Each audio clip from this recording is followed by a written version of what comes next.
করতে চাই। এই যে কিছুক্ষণ আগে রাজিকুজ্জামান রতনকে প্রশ্ন করেছিলাম, জনাব রাজিকুজ্জামান রতনকে প্রশ্ন করেছিলাম যে 5 ঘন্টা করে নারীরা, বেসরকারি যেই সব নারীরা আছেন যারা বেসরকারি চাকরি করেন তারা 5 ঘন্টা কাজ করবেন, বাকি 3 ঘন্টার যে বেতন বা স্যালারি সেটি সরকারের পক্ষ থেকে দেওয়া হবে। এটি যেমন বলেছে জামায়াত, তেমনি বিএনপির পক্ষ থেকে বলা হয়েছে ফ্যামিলি কার্ডের কথা। এখন আপনার কাছে এই যে নতুন করে এই বিষয়গুলো এখন সোশ্যাল মিডিয়ায় জনসাধারণের মনে, সাধারণ মানুষের মনে আলোচনার টেবিলে এই যে উঠে আসছে, এই টপিকগুলো কি আসলে বাস্তবসম্মত মনে হচ্ছে কিনা জানতে চাই। নাম্বার 1, আমি আগে জামাতের বিষয়টা বলি। ভাই রতন ভাই যে হিসাবটা দিল, আপনি বলছেন 37% টাকা তারা ফ্রি পাবে ওই হিসাবে, অর্থাৎ বেতনের 37% টাকা তারা ফ্রি পাবে কাজ না করে, শুধু হিসাবে হইল এটা। অর্থাৎ আপনার 8 ঘন্টা ডিউটি বা 9 ঘন্টা ডিউটি, আমি 5 ঘন্টা করাইলাম, 4 ঘন্টা করাইলাম না বা 3 ঘন্টা করাইলাম না, ওইটার টাকাটা দিব। এখানে দুইটা জিনিস অ্যাসেস করতে হবে আমার ব্যক্তিগতভাবে। ওই নারী 8 ঘন্টায় যতটুকু কাজ করতো সেটুকু সে 5 ঘন্টায় করতে পারবে কিনা, এটা একটা প্রশ্ন।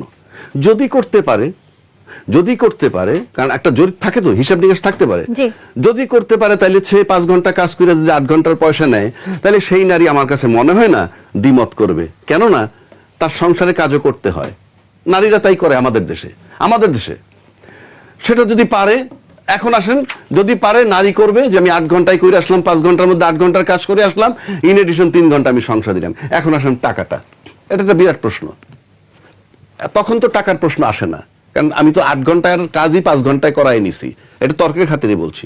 আর যদি বিষয়টা এমন হয় যে 8 ঘন্টার কাজ 5 ঘন্টা করে 3 ঘন্টার কাজ বাকি রয়ে গেল, কিন্তু টাকাটা দিবে, তাহলে এটা রাষ্ট্রের লোকসান। তাহলে সেক্ষেত্রে তাকে ব্যাখ্যা দিতে হবে শফিক সাহেবদেরকে যে আপনি যে টাকাটা তাহলে এডিশনাল লাগতেছে, কেননা সে 8 ঘন্টায় যে কাজ করতে পারতো সে 5 ঘন্টা, এই যে 3 ঘন্টা কাজ না করেও যদি একজন নারী টাকা পান, তাহলে যেসব নারীরা কাজ করেন না তারাও তো এই দাবি করতে পারেন যে যারা কাজ করছেন তারা যদি কাজ না করেই 3 ঘন্টা টাকা পায় তাহলে তারাও পেতে চাইবেন, এমন বলতে পারেন। আমি তো বলছি সে যদি 3 ঘন্টা কম করে, কিন্তু 8 ঘন্টার কাজ যদি 5 ঘন্টায় করে চলে যায়, সেই 5 ঘন্টায় যদি করে চলে যান, সেটি যদি পান তাহলে এক কথা, আর যদি এমন হয়, আর যদি না পান তাহলে এই কথা আসবে। সেটা তো তারা বলছে, তখন তাকে টাকার যোগান, এটাই তো ঘাটতি।